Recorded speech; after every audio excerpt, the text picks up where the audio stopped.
अमरावती शहर के फ्रेजरपुरा पुलिस थाना क्षेत्र के मालटेकरी के पास होने वाली चाइना चाकू की डील पुलिस ने फेल कर दी।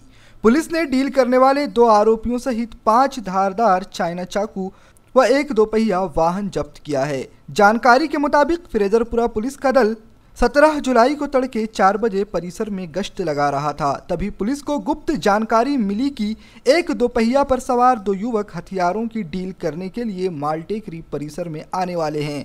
पुलिस ने इस परिसर में जाल बिछाकर 2 युवक आते ही उन्हें गिरफ्तार कर लिया।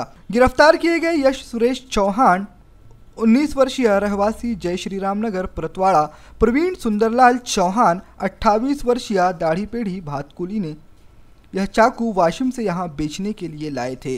पुलिस ने आर्म्स एक्ट कानून के तहत मामला दर्ज कर दोनों आरोपियों के पास से दोपहिया क्रमांक MH 37 R 85-4 और 5 चाकू जब्त किए हैं। यह कार्रवाई PI पंजाब वंजारी के मार्गदर्शन में PSI अय्यूब शेख, ASI राठोड शेखर गायकवाड विजय राऊत ने की।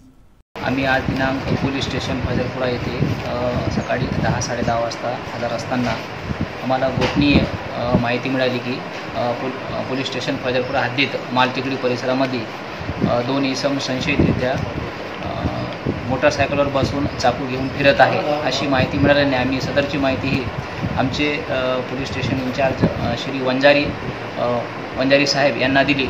त्यांच्या मार्गदर्शनाखाली आम्ही ASI प्रकाश राठोड, बक्कल number 500 police constable Shekhar Gaikwad, बक्कल number 237 police constable Vijay Raut, बक्कल नंबर 1141 व पंचासह आम्ही स्वतःच्या वाहनाने मालटेकडी परिसरामध्ये गेलो आणि आम्हाला ज्याप्रमाणे माहिती मिळाली होती त्या ठिकाणी जाऊन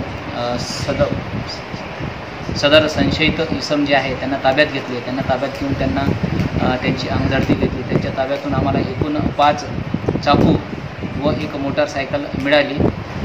त्यांना आम्ही सदर चाकू बाळगण्याचा लायसन्स परवाना मागितला असता त्यांच्याकडे कुठल्याही प्रकारचा परवाना नसल्याने त्यांना ताब्यात घेऊन घटनास्थळ जप्ती पंचनामा तिथेच करण्यात आला आणि पोलीस स्टेशन फजरपुरा येथे आम्ही त्या दोन्ही संशयित इसमांना आणून त्यांच्यावर कायदेशीर कारवाई केलेली आहे व त्यांच्याविरुद्ध पोलीस स्टेशन फजरपुरा येथे अपराध क्रमांक 824/19 कलम 425 शस्त्र अधिनियम व कलम 135 महाराष्ट्र पोलीस कायद्याप्रमाणे कारवाई केलेली आहे आणि आता पुढील तपास सुरू आहे। सदरची कारवाई ही आम्ही माननीय पोलीस आयुक्त साहेब, माननीय पोलीस आयुक्त श्री संजय बाविस्कर साहेब व यशवंत सोळंके साहेब झोन 1 आणि पोलीस निरीक्षक श्री वंजारी साहेब यांच्या मार्गदर्शनाखाली केलेली आहे।